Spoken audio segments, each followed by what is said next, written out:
It's my great pleasure to introduce tonight's speaker, Martin Broen. Martin is an accomplished technical and cave diver and award-winning photographer. I had the privilege of seeing Martin's presentation when I was in New York to the Big Apple Divers Scuba Club out there. And the images that he captures are nothing short of breathtaking. He's recently published a book, which is just a great find, called Light in the Underworld. And it's of his exploration underwater, underground, and the amazing images that he's been able to capture. Now, Martin has won a number of photography awards, including the Nature Discovery of the Year 2022, the Spelograph Grand Prize 2022, Black and White Photo of the Year 2022, Current World Archaeology 2022, Landscape Photograph of the Year, and Underwater Best Imaging for 2023. So please join me in welcoming Martin. Thank you. Good evening, everyone. I mean, before I start, any cave diver in the team? No, I don't think so. So you do think that all cave diving is just with rocks, don't you? So I'm gonna try to prove you wrong on that one. And this is gonna be a photography piece, clearly, as was stated. I am an underwater photographer. I love getting into the water, as all of you do. So let me share my screen first of all. So first of all the images that you're going to see clearly are without any Photoshop, any AI. So this is nature at its best, as we love to see it. And as all of you, I mean, I'm a passionate diver. I love being in the water with whatever animal I can find in the middle of the ocean, surrounded by sharks, surrounded by whales, surrounded by whatever animal. And trying to capture the beauty. I mean, for the discussion, it just happened on the Philippines. I mean, trying to get the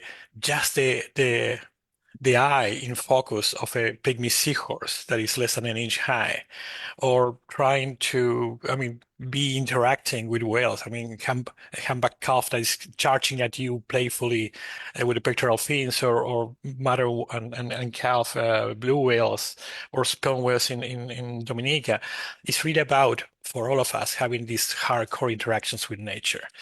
But I also love, I mean, everything underwater. So I love deep shipwrecks. I love getting inside and trying to light up all the interiors of the wrecks and get all the rusty textures of the ward debris, or trying to capture a scene and trying to understand how to get the right species in different ways. I mean, we're half and half, or in the air, or a panoramic shot. It's really about understanding how to show to the non-divers the beauty of this planet.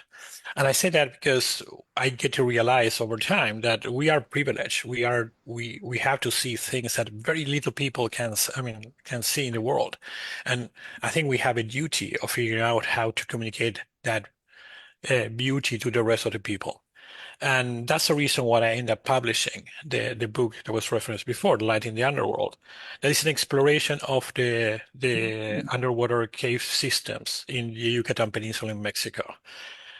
And the funny thing is, I did a new photography 9 years ago. I was a diver I've been a diver for over 30 years. But I was never interested in photography till I got to this cenote in Yucatan. And it's a small walk through a jungle close to Tulum. And you get into the water, and it's really, I mean, and before getting into the water, you ask the guide to say, what we're going to see, which species, which group, which type of animals, and tells you, no, there's not going to be any fishes or life in the cenote. It's just a sinkhole. So you look at the dive and it's like, okay, this is not gonna be a fun dive. I mean, it's just again a bunch of wet rocks. Just getting into the water, and the visibility at the very surface was not good at all. I mean, it's very, very low visibility. You need to be with your lights up, close to the guide, getting down. And as we start going down, I mean, I'm going to talk in meters because I realized that you were talking in meters. So 5 meters down, suddenly the visibility started cleaning it up. And 10 meters down, and the visibility underwater is just perfect. This is not underwater that you have particles floating into. This is filtered water in a way. So the visibility was just astonishing. And suddenly 30 meters down, so I mean 90 feet down, I was floating on top of a cloud. So, and I couldn't understand what was happening. The feeling of floating on top of a cloud and trees coming out of the cloud. And I couldn't explain what was happening. It was surreal. It was like being floating on top of a fairy tale on an enchanted forest. And I tried to capture that with a camera I had at the time. It was a GoPro. And nothing came out. Clearly, the GoPro doesn't have a good sensor for low light visibility. So nothing came out. And I was so frustrated. I mean, that I came out and I decided to learn photography. And this is a photo I had in my head. I mean, trying to capture the surrounding of that cave. Again, nothing is Photoshop here. This is how I see it, how it's captured by the camera. In this case, a panoramic or vertorama, vertical panorama. So it's really about, I mean, trying to capture the essence of what I was feeling at the time. And that's exactly what we're going to try to talk about today. It's about the experience that you can have in the north of the Yucatan Peninsula in Mexico. And basically, you have a very specific conditions. I mean, all the Yucatan Peninsula is limestone, so very porous and very easy to dissolve. So it's very prompt for getting expanded into underwater river systems. There's no river systems in the surface. It's so porous that all the water filters down and start eroding the stone and finding the way out to the ocean. So this is very classic. You have in the upper left, you have what is called the ring of cenotes. It's not perfectly a ring, but you can see that was a geologic condition, sorry, that created, that allow for the cenotes formation. And in this case are very deep sinkholes with a center in what was the impact of the asteroid that hit the Earth 66 million years ago that wiped out the dinosaurs. The cenotes were not formed at the time, but it created the geological conditions for that to start eroding over time 22,000 years ago. And then on the right side, close to Playa del Carmen, close to Tulum, is what you have the Riviera Maya, that is a lot of rivers. I mean, underwater river systems, the longest underwater river systems in the world, that goes west to east and get fed by the Holbox fracture, get it all the way to the Atlantic Ocean. So the way it forms is you have the rain capturing some of the carbonic acid, sorry, the carbon in the atmosphere converted into a carbonic acid and dissolving the limestone that ends up dripping in and forming stalactites that will drip down and form the stalagmites and then will start growing and maybe joining a column. And they go for the small things that you have there in the right. Some very hair-size stalactites to these. I mean, amazing chambers, fully decorated. And again, water that is perfectly filtered, gene clear, like that it really feels are floating on space. Because again, you don't have any reference of particle suspended in the water. And you can see in the ceiling there are hundreds of thousands of stalagmites decorating the chamber and a massive column there in the left side. So it's really going through these labyrinths in the dark. I mean, navigating those rivers. And the way that it forms, it doesn't form in one single cycle. It forms by different cycles between the glaciation. So we know that the last glaciation was ended 10,000 years ago, 12,000 years ago. But we know that every 100,000 years there was a glaciation. So in the Ice Age, basically it starts, I mean, it's very cold, it starts snowing, so most of the sea level starts snowing up and accumulated as snow or ice in the poles. So the sea level drops over 100 meters, 300 feet. And with that, all those systems get exposed. And with the rain, the dry caves start decorating. But then in the interglacial period, the sea level rises up, it floods the cave, and you start having the caves expanding because you have the erosion that are fully, I mean, they're fully submerged, and you get the erosion. Then 50,000 years later, another ice age, sea level drops, caves get dry, they decorate. So we know that at least 11 cycles of glaciation happened in the past, helping create these underwater caves river systems. And the way you access the river system is through the cenotes. The cenotes are the holes that connect the ground with the underwater river system. And usually it's a collapse in the ceiling of the cave that usually get exposed, and I will explain that in a second. But basically you're getting underwater, you're getting underground. You are descending from the ground into this underwater river system. And it's the only water they can find. In a dry season, the Mayans needed to go inside the caves to find water. So they considered that going into that underworld, or Xibalba in Maya, is getting to a different plane. It was a word, a spiritual plane where Chak, the god of rain and thunder, was living, and the one that is, again, rain and thunder is considered the one that provides all the food because it's the one that allows your crop to grow. So it was a very important sacred place. And even in Mayan culture, you don't die, you just go to a different plane in the 7 layers that you have in the underworld. So it's a very magical place getting in underwater. But the interesting thing is that as photographers or divers or explorers, the conditions that you find there are very, very interesting. First of all, you don't have just light everywhere. You're in an enclosed environment. So suddenly the light is finite. You can see the light rays. And in this case, the light is passing by the jungle or by the leaves that are oscillating. And therefore you have pulsing light hitting the water inside. And again, completely translucent. So you just see the pieces of light going around you. And you can be in a massive sinkhole. This is a very famous called El Pit. That is a sinkhole that goes down to 40 meters in this section and then drops down to 115 meters. But you can see a massive entrance and an incredibly big chamber going down on that collapse. And when it's summer and you have vertical light rays, you're just suspended there in light. It's really, I mean, science fiction like Star Trek, Big Me Up, Scotty. It's kind of scene that you really see the divers cut out through the beams of light coming perfectly vertical in the midsummer. Or you can have, like here in Cenote Maravilla, is a very narrow entrance, and then you have the inner chamber with this hydrogen sulfide cloud in the lower part. And therefore you're just suspending this godlight. That's how it's called in photography.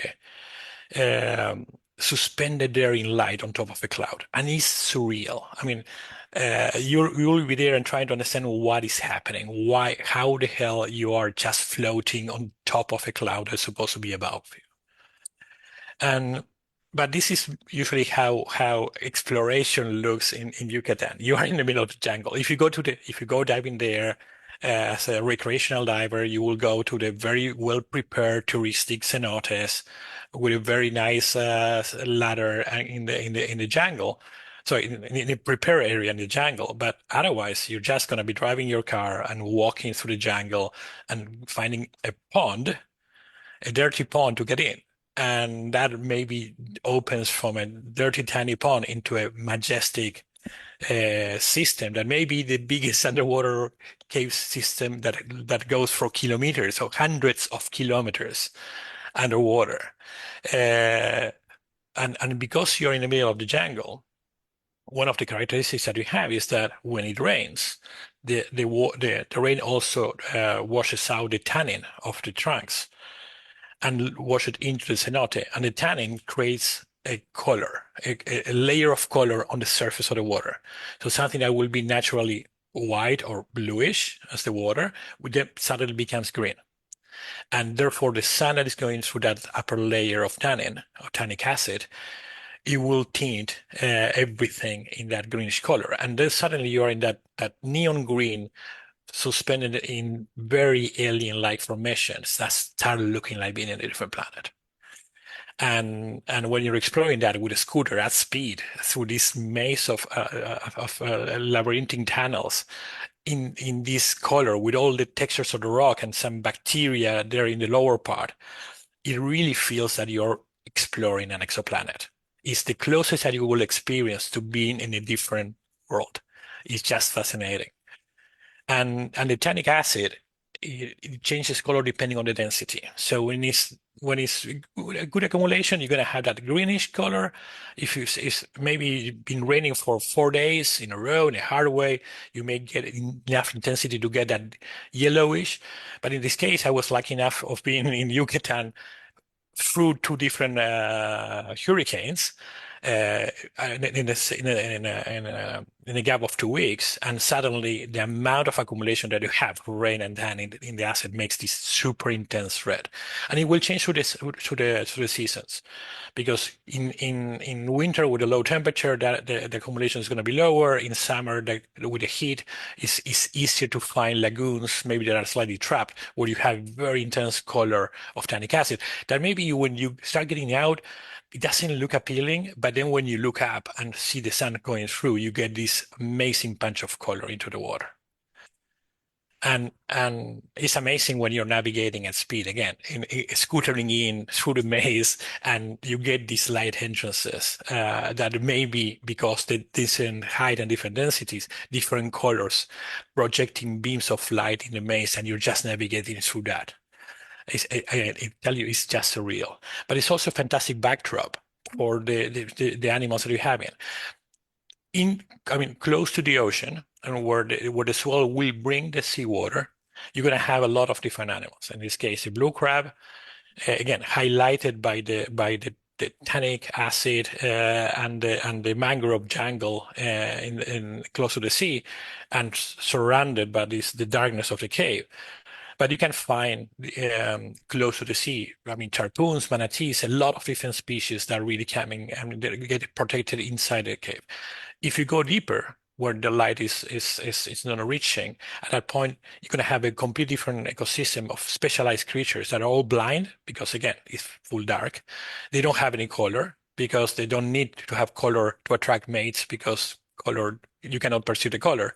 So they're white or colorless, translucent, blind fish and remipedes or crustaceans. So it's a complete different specialized ecosystem where the biggest predator is the white lady that is just literally, I don't know, 4 inches long, 10 centimeters. And this is how a collapse looks like. Collapse may be a tiny hole that you need to squeeze in, or it can be an amazing lagoon with a vertical, fantastic photogenic collapse that you can see in the right. This is shot from 50 meters underwater, so 150 feet or 160 feet, shooting upwards, and you can see how much that tannic acid light is tinting all the rock of the collapse. That is, again, a completely different proportion on those caves, on architectural. But that's the feeling, is that you feel like being in a concert with artificial lighting more than being anywhere else in nature. And the caves can be big. And when I say big, I mean some of them. This is the diver that you see here in this photo. So this is the biggest inland collapse. So it's a 300 meter deep cenote. Close to Yucatan, Merida, in the Yucatan province, going to Merida. And it's just massive. When you see it from the surface, it looks like an appealing lagoon, but when you start getting down, it's just amazing. And the way this works is, or the collapse, the cenotes come to life, is because you start having these rivers eroding in the rock, eroding, and they may get close to the ceiling. And if you get it close to the ceiling and the water fluctuation creates an error in a chamber and the rock is not supported by the water and it becomes too thin with the time, it may collapse. And that collapse of the ground will create this cenote entrance. And if you are close to the sea level, so close to the shore, the difference between the shore and the entrance, I mean, the water level is going to be minimal. It's almost just walking through. If you are hundreds of kilometers away from the shore, then the distance from the ground to the water level, it may be up to 60 meters. So you need to be climbing, you need vertical techniques to get down into the water. Or in this case, some locals will create wooden stairs to go down. But when this collapse happens, it will take some of the forest with it. And some of the organic matter that will be in that forest will be suddenly inside the water, creating usually an island. That is the one that I discovered in my first dive, that will be degrading with time. And with the degrading time, this organic matter will release hydrogen sulfide. That is this very thin ethereal cloud that if you pass through or your fin close, it will completely dissolve in the water. But if it's very stable, this is a cenote that was closed, so nobody was diving it, and we approach it very gently, and you can see the hydrogen sulfide literally manifesting, forming around the organic matter. But the interesting thing is that when you have a high accumulation of this thing that does not get disturbed, this becomes a complete enchanted forest. You have this, I mean, tortured shapes of the dying trees that collapse into the water, with these clouds forming around it. It's just surreal. I tell you, it feels like Halloween scene. There was a question? No. Okay. And all that is again in recreational limits. So because you're close to an entrance, so the basic, this is what it will be called cavern diving. So it's on up to 60 meters into penetration. So you can go down 40 meters and penetrate 20, or you can go down 10 and penetrate 50, but you are in 60 meters of an exit to surfy. So if something goes wrong, you exit. If a hose broke, I mean, your mask is leaking, something's bad with your suit, you just go out. But then the interesting part is when you go from cavern diving to cave diving. So it's about getting into that sinkhole and get away from the light and start penetrating into the maze of pitch black tunnels.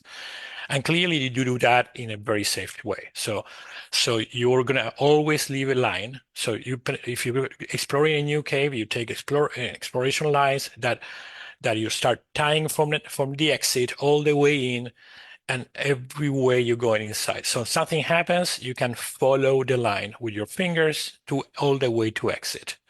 And if it's a complex navigation that there are multiple lines and you're jumping between one line and the other, you're putting markers. You're gonna, in this case, the cookies. So it's a rounded marker, or a rem that is a rectangular, that is directional, or on an arrow that points to an exit. So you can navigate in zero visibility. Something goes down and you don't have any light, which again, it should not happen because you have 3, 4, or more lights with you. Basic rule of cave diving, you always have that straight line to the exit. You manage your gas in thirds, so you penetrate with 1/3 of gas, you exit with 1/3 of gas, and you need to exit with 1/3 of gas untouched. So if something goes wrong, you use that extra gas. But the rule is that you don't touch it. And then you can, that you have everything back up. So you have 2 computers, a couple of masks. So in your pouch, you will have an extra mask, extra bandages, extra clips, extra everything.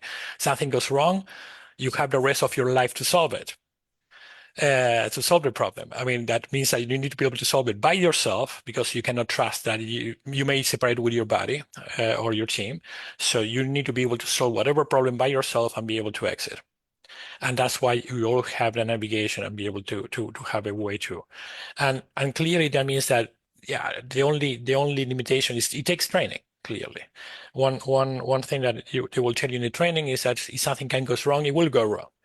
They will tell you you're trained to exit a cave just touching the line, while your instructor makes all the failure that you can have. They will inflate the wing, they will close your tank, they will do everything that it can fail, so will simulate it, and you need to be able to exit without any view. I mean, they put a blindfold on you, and you need to be able to exit. And you're trying to do that, and you get comfortable with that. And you always dive with two tanks.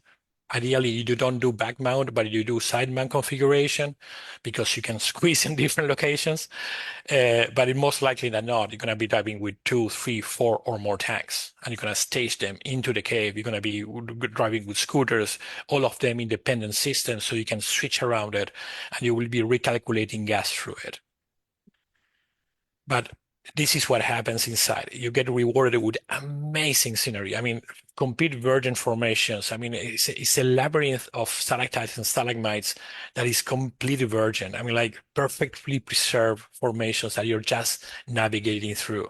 And this is, just to explain, this is just one single light I'm using behind the diver, and it's a 5-shot panorama horizontally to capture the size, the sheer size of the cave.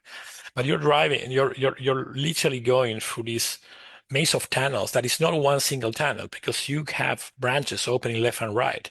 So you need to figure out how to navigate that, and encountering a lot of sculptures through it, because it's not just the normal stalactite shape. I mean, these things have been shaped over hundreds of thousands of years. So it's really the notion of understanding how you get amazing decorated formations that you will literally stop and admire, like as it will be a sculpture.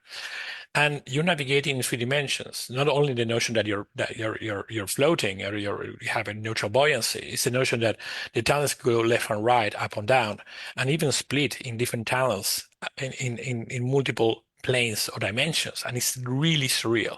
It's something that is difficult to feel, because again, you don't have a reference in the surface about having that problem, or that you have diverging directions in a vertical axis. And all the conditions that you find in the cavern dive close to the cenote, you can find them in proper cave diving. So the tannic acid washing into and creating tannic pockets into that. Maybe most of the divers will pass through and don't see them, but if you place your white light, in this case I'm using video lights, in the proper spot, then that tone, that filtered light will come to life, and you're really enhancing all these crazy textures that you have in the cave with the color of the tinted water. And if you place the light in the proper way, as I have in the cover page, you have a rainbow, and you literally have the feeling that somebody is driving in a rainbow. And again, this is not Photoshop. This is just how natural the natural conditions in the water looks like when you find that it's an accumulation of high density tannic acid in a pocket. So you can see that the higher density up there and start going down as soon as it mixes, and then disappears completely in the lower part. So if I lower my light by 2 meters, the color becomes blue. But because I put it in the tannic acid, then I'm getting all the punch of the color of it through it.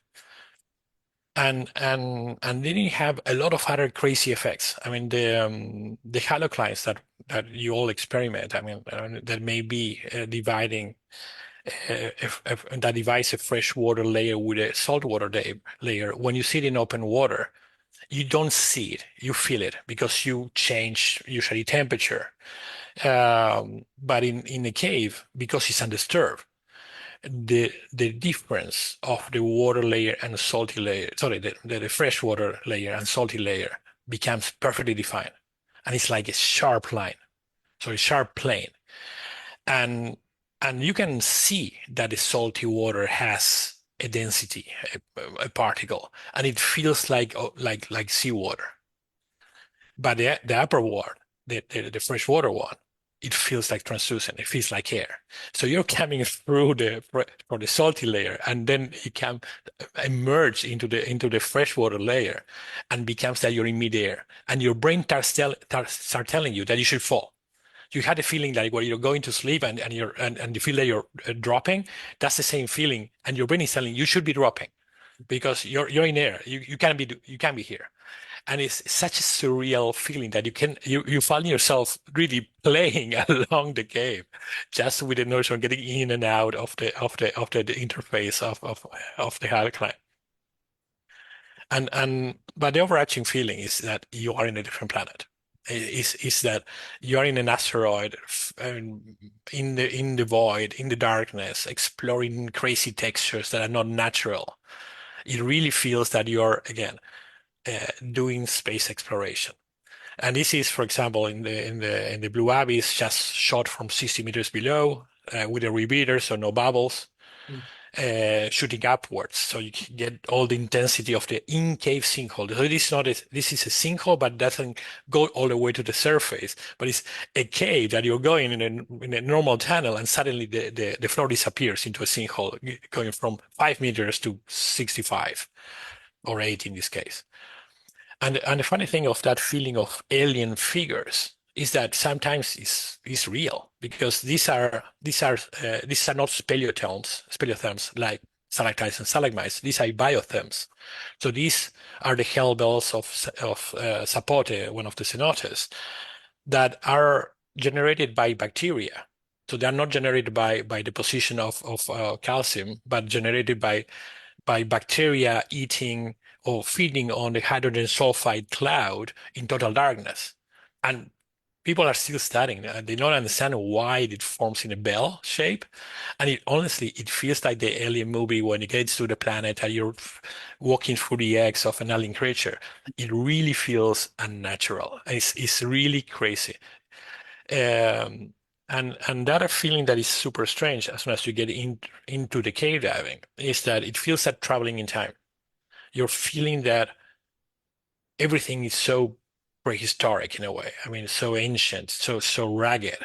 That really feels being traveling in time. And the truth is that that's correct, because those caves flooded 8,000 years ago. So everything got preserved in time by a freshwater layer in some of cases, or salty water, depending on the depth. So usually going to have the freshwater, depending how far you're from the open sea and the compression, you're going to have a freshwater that can be probably after 50 meters, and you have the sea level, but that will depend how far you are from the ocean. But the feeling is that everything is preserved, untouched. And that's what happens. That if you left something in the surface, with the erosion, with the sands, with the predators, something will get destroyed. But if there's some remain in the flooded cave, it may get preserved. It's an anaerobic condition that will preserve the conditions.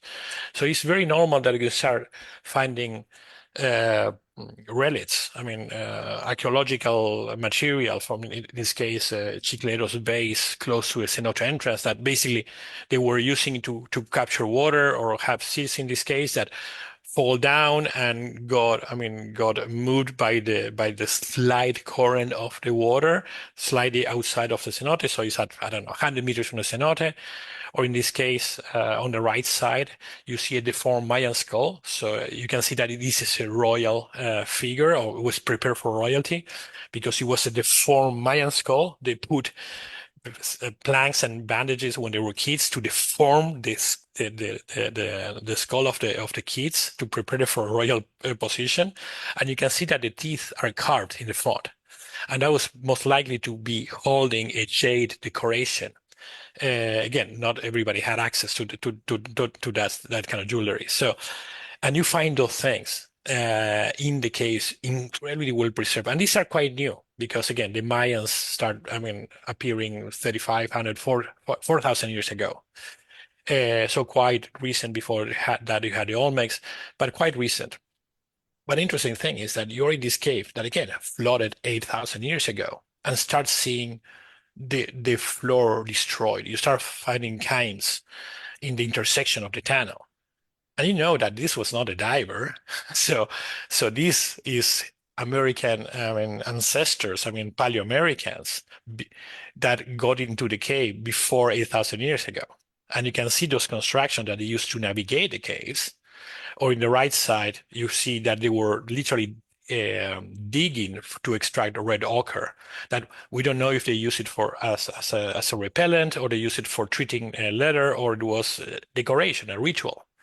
But again, this is Paleo-Americans, more something between 8,000 and 500,000 years ago. And you start by doing that, start working with the paleontological community, because you can access things that they may not be able to access, and you start finding this is the photogrammetry work I done in the lab, not in the cave, of a female of 9,600 years old. That is some of these archaeological remains forced to rewrite the history books, because it was said that the Paleoamericans crossed the Bering Strait 12,000 years ago, and suddenly you find a human remain of 700 years ago in one of these caves, and it's like clearly, I mean, that they crossed something between 25 and 30,000 years ago. And you can find a lot of these not only archaeological but also fossil remains, because when the caves were dry, so the sea level was lower, still the only fresh water was in the caves. So the animals had to venture inside the pitch dark cave to find the water. And therefore you start finding animals that are megafauna. So megafauna is like, imagine what you see in Africa. So it are the big animals. So you start finding Gophotherium, that is like the giant, so like the mastodon-like, elephant-like animals. You see this is one vertebra of a Gophotherium, or giant sloth, or Nototherium, or Megatheriums, or start finding American camels, American horses, American lions, flat-faced bears. So all animals that do not exist anymore, and you see them there. You cannot understand how in a narrow cave you can find the fossil remains perfectly preserved of a big animal. And like in these cases, I mean, when I was photographing this, I mean, a fossil that less than 5 people saw in the world, that is a fully articulated, better than a museum quality animal. I mean, this is a 3 meters or 10 feet high giant sloth, and you can see the skull. I mean, with the jaw, the column, the arms, the claws, the feet. I mean, fully articulated animal that is, I mean, that is well preserved. In this case, an hour, I mean, this is an hour 20 minutes driving in with a DPV dive proportional vehicle. So that means 2 hours dive from an entrance with 7 different line jumps to find this, and it's a labyrinth. But again, you get rewarded with things that again are very, very, I mean, they're incredibly amazing. Or in this case, for example, a turtle shell from 200,000 year old. This is the oldest fossil that been found in the region.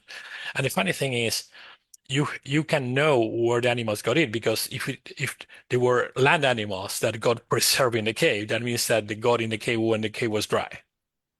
And that means from 8,000 years ago to probably, I don't know, 60,000.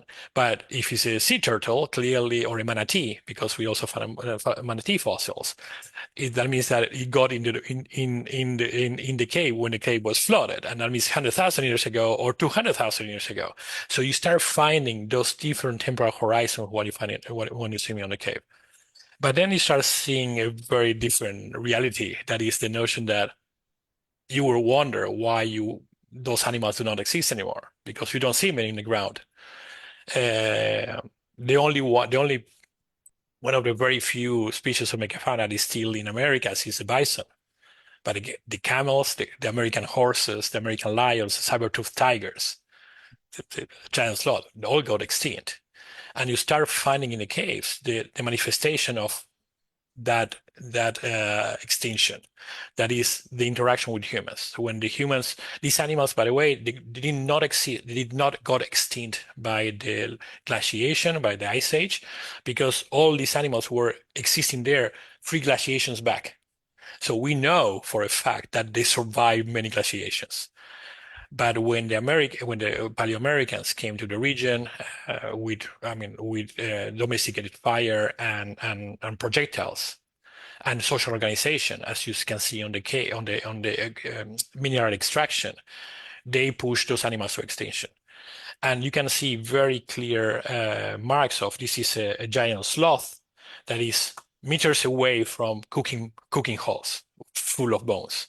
So literally half of the animal, the upper half is not to find around. So that means that they were creating that was a proper barbecue. Or you find bones completely piled in a hole, or you see bones with the cut marks where they were trying to remove the skin of it. So the sad story that you're realizing is that all these animals that you had there, all the megafauna, 75% of all that genera got extinct, pushed to extinction by overhunting from our species. And then you start realizing what we're doing now. I mean, let aside climate change, that if you go to Mexico, you will see the sargassum, seaweed, in the beaches, but they were already destroying all this ecosystem. So again, all this ecosystem is the one that feeds all life in the Yucatan Peninsula, because again, there are no rivers. So this is the fresh water that sustain all life. But you will probably heard about the Maya train. So the government decided to create a train, passenger and cargo train, that it was supposed to be in the shore, but then the hotels complained, they moved it inland, and they destroyed the jungle, and they literally collapse. They modify at least 100 cenotes. And you can see here one collapse that was unnaturally created with the column holes that go into the water directly. And sometimes you're diving in a cenote that after years, and you start finding columns of cement and steel. Penetrating the cenote. But most likely than not, what is happening is that somebody finds a cenote in their territory, and they said, "Oh, if I make it bigger and decorate it, I can charge to have snorkelers." So they try to expand it. When they expand it, they modify the flow. When they modify the flow, it fills with bacteria, and they cannot use it anymore. They abandon the project and they leave, and they go and screw another cenote. Between that and the construction and the lack of waste management systems, and the fact that we have pesticides for the crops, we have pig farms with the nitrates. This area is under threat.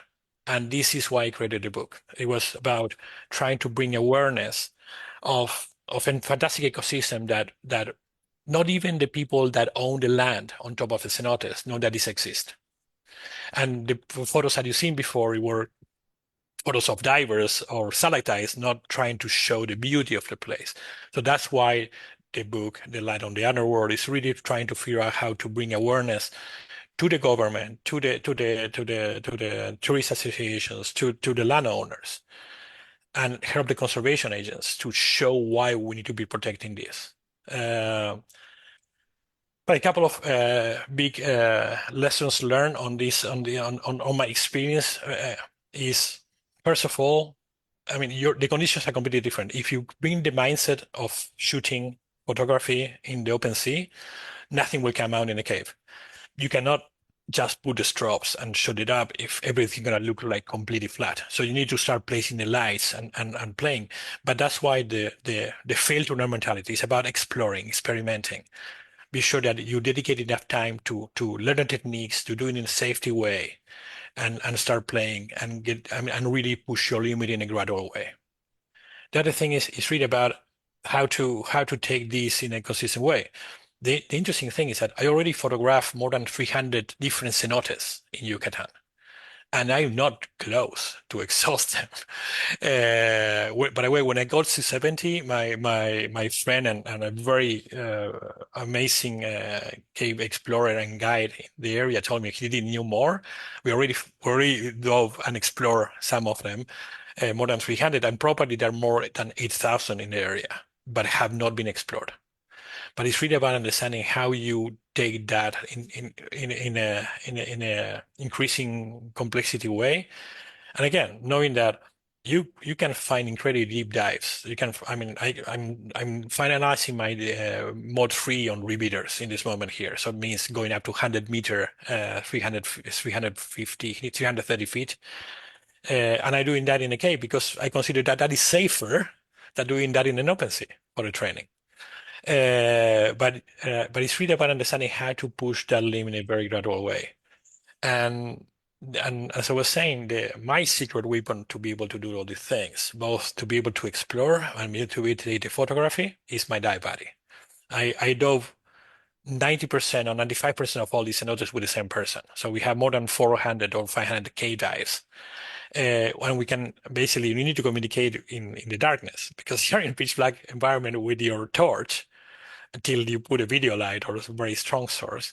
And you need to be able to have full conversations underwater between you, and you need to be understanding each other. And to be honest, I don't plan photos.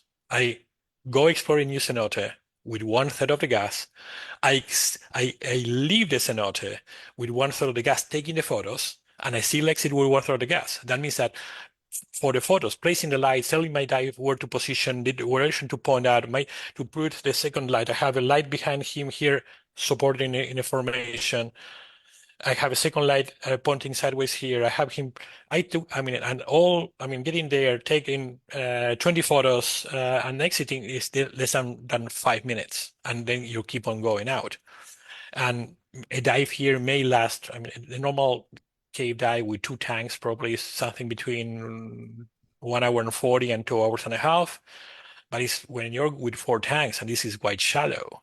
It's usually the average depth of these cenotes are 50 meters.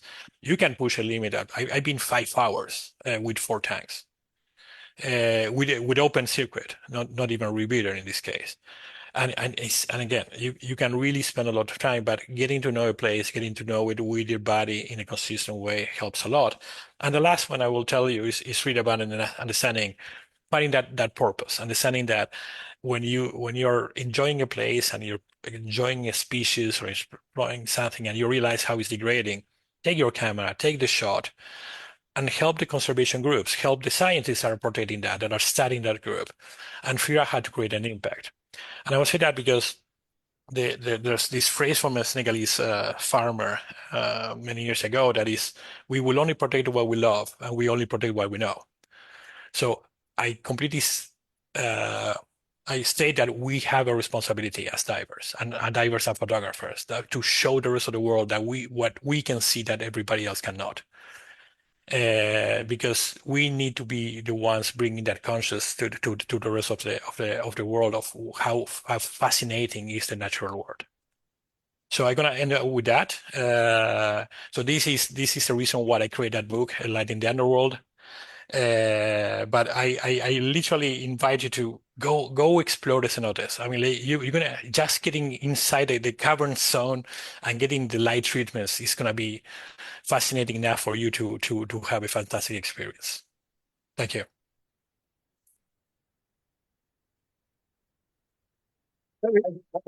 Yeah, why don't you come up and ask I'll moderate the question. First, we'll do the questions in the audience and then we'll take them from Zoom. Simple question. Have you ever gotten lost in the caves? Lost not. You need to do something very wrong to get lost, because there's always a line. If you're gonna separate too much of a line, if you're gonna jump with from one line to another line, first you put a marker, you tied another line, a reel, and you create a physical connection to the next line, and you keep on going. And if you're, in my case, that is most risky, I may separate from the line because I'm gonna take a photo. If I'm gonna be going far away, I'm gonna put a light and having a beacon. So But you're building building your lines as you go along then, right? Exactly. Okay. And get lost. Yeah, it happens to me that, being at speed and suddenly distracted, following the line, I jump from one line to the wrong one. So my main line curved and I didn't see it. And it was one that continues. So it was not placed properly. It was placed to dive it, but not going at speed with a scooter. Mm-hmm. So I jump it. But lucky enough, first of all, my dive buddy, what was behind me, he didn't got the trap, so he stopped it. He saw me going the wrong line and stopped. And when I done in the wrong line, I recognized I was in the wrong place and turned around and I find him. So getting lost now, what can happen, to be completely honest, and different discussion, you can get into, if you're pushing your limits, you can get into sketchy situations. Like what I haven't talked about is when you're in open circuit, your bubbles will hit the ceiling and can release debris that may be accumulating on the ceiling. So if it's a cenote that has a high flow and a lot of people pass and release bubble, that is clean. But when you're exploring a cave that nobody ever dove in 8,000 years, first of all, you dive rock cake. If you feel like that and you hit the silt in the lower part, the perfect visibility becomes 0. Mhm. But if also with open circuit and in a place that nobody dove, the visibility can go from perfect to 0 in 5 seconds. So you can see the cloud coming down of debris, and suddenly you cannot see your hand. And you need to grab the line and exit. But and if you find yourself in that situation in a restriction, yeah, I don't enjoy those things. I handle those, but I don't enjoy them.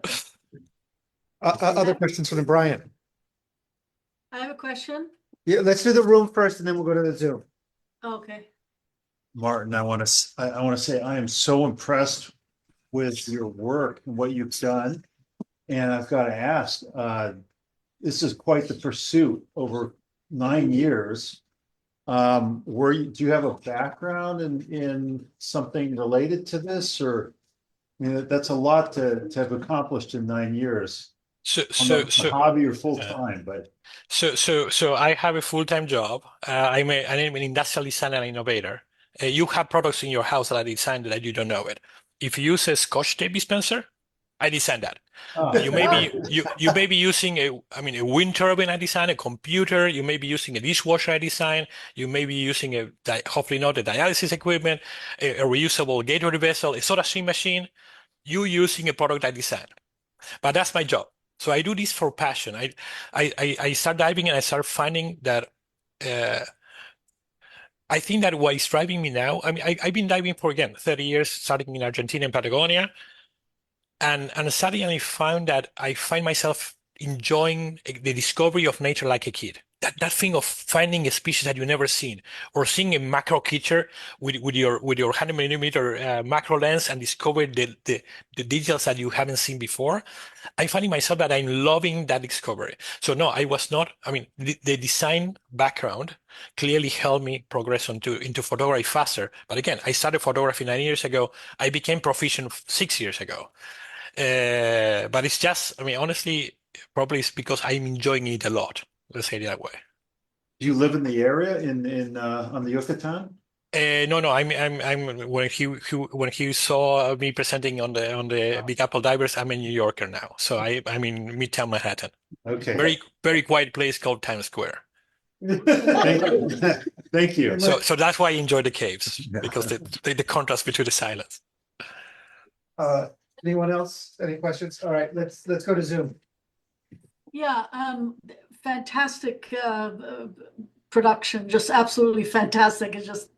It's very ethereal. Have you ever turned your lights out, and what do you feel when the lights are out? Is there any other light within the So cenote? no, you do that often to see if something else is happening. So for example, so unfortunately, no, there's no bioluminescence in these caves.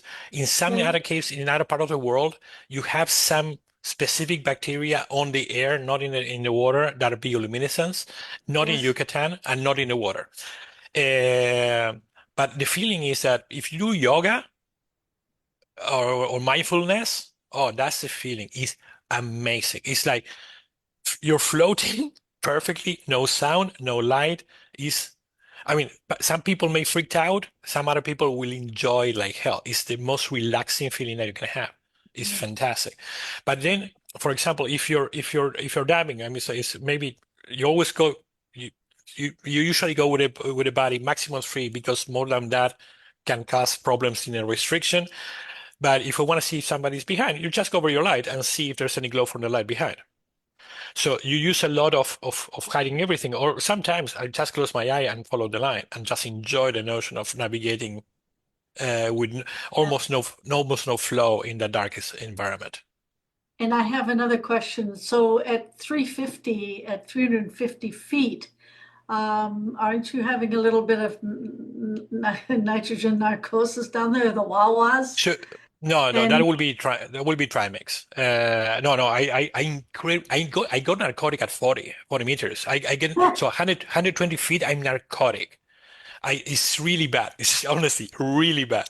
So I mean, no, no. When I was doing the deep dive training, and at 45 meters, I was like, okay, how much gas I have? How much gas? And I watched the number, I memorized the number, I put on the computer, and I don't remember anything. So no, I cannot. So depending on the school that you follow, I mean, if you're a GOE, probably below 35 meters, so 100 feet, you will use trimix. Whatever, in my case, whatever below 40 meters, I will use a rebreather and trimix. and then you do your designated safety stops and Yeah, everything. that's the point. I mean, you're taking uh, you you're increasingly taking more time to decompress and diving. That's the only. I don't, and honestly, I don't enjoy it. I was in Track Lagoon a couple of months ago, and I love the shipwrecks in Track Lagoon, but I didn't like doing 75 minutes of deco. That's, So. yeah, I know a fabulous. to go Thank along you. with you if you wanted to do it. So it's called Light in the Underworld. No, I was just thinking. All right, other questions from Zoom? Bruce, you had questions? 140, and then. Yeah, I had a question that was prompted by his image, not of a cenotes, but of the sperm whale, and I wrote it in the chat. It was a two-part question. Is it true that there's no scuba diving with the sperm whales in Dominica, but it's only free diving? And secondly, it's very expensive. Is it worth the experience? It's a complex answer. I mean, first of all, every time you're in the water with whales is a worth experience. It's probably the most mind-blowing experience that you can recommend to whoever non-diver or diver is to get in the water at touching distance of a whale. It will change your life. It's fantastic. Second, is in every country, almost every country, is forbidden to get into the water with scuba tanks with whales. There are some exceptions in some unregulated countries, but no matter what, the experience of interacting with whales is that the whale will be going there. You go with a boat. In a non-evolved countries, they may even cross in front, very far away, drop you there and continue. In most of the educated countries, what they're gonna do is they're gonna go parallel. They drop you parallel, and you need to swim in front to reach the whale. So you do a lot of diving. So you jump, dive, dive, dive, dive. I mean, you need to swim 100 meters or 300 feet to find a whale. It may pass below you or may pass beside you. You go back to the boat. You get up. You go again. You jump. So it's like jumping, jumping, jumping to the water, up and up and up. So with tanks, you cannot do it. So all whales interactions or orcas and some dolphins, you most likely gonna do it in snorkeling. And in certain cases, you're allowed to free dive. In certain cases, you're not allowed to free dive. And in certain cases, like the blue whales, you cannot even be in the water with a blue whale unless you are already in the water and the whale appears. You cannot jump into the water if the blue whale is in the water. So, but then, is it worth it? Hell yes. It's fantastic. Honestly, I mean, You're I making go a in. distinction. You're making a distinction between free diving and snorkeling. Can you tell me what you mean? Because I always thought Snorkeling will be you be in the surface and you cannot leave the surface. Free diving is that you bend, you go down, and you can be underwater. See it with a snorkel, no tanks, but that's diving, not in the surface. So so in some places you can snorkel, but you're not even allowed to dive down 10 feet or exactly 4 none, meters. absolutely none. Then the second question, the other part is sperm whales are so far my less favorite. I only done 4 whales beside orcas and other things. There are dolphins, by the way. So I done right whales when I started diving in Patagonia, right whales, blue whales, sperm whales, and humpbacks. The sperm whales have a very small eye, so it's difficult to have that interaction. They're fantastic, don't get me wrong. But if I recommend you, I would prefer the the humpbacks. I will go to Morea or to forgot the other place where you have it. So it's French Polynesia, Morea, or anyway, there are 2 places where you have them almost all the year. So I will prefer a humpback than a sperm. Is it expensive? All of these are not incredibly cheap, but it's also not incredibly expensive either. So it's definitely not in the cheap liverboard side, but it's also not crazy. So what I saw was about $1,500 a day, and I've spent, a lot of time working on cruise ships That sounds a and lot. also on safari, and they usually run about, $800 to $1,000 a day. But the sperm whale event that I saw in Dominica was like $1,500 a day.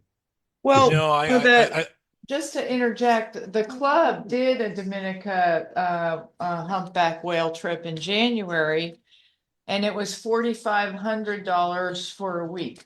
yeah, that sounds reasonable. That sounds the price. Oh, that's a great deal. Thank you. Any last questions before we let Martin go to sleep, because it's 11 o'clock where he is?